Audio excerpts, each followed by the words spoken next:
Hey, good morning. So natanom na itong mga similya sa kuan sa sako. So napay sobra similya no. So tanan nga kuan 450 ka sako.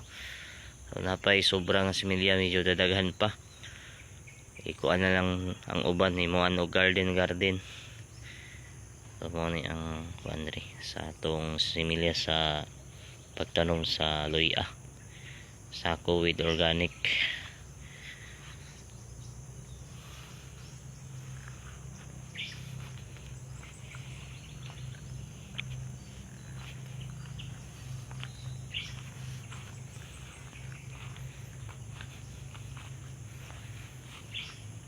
Diri ang sobra, i-garden na lang sobra. Pero but nga ni pag organic.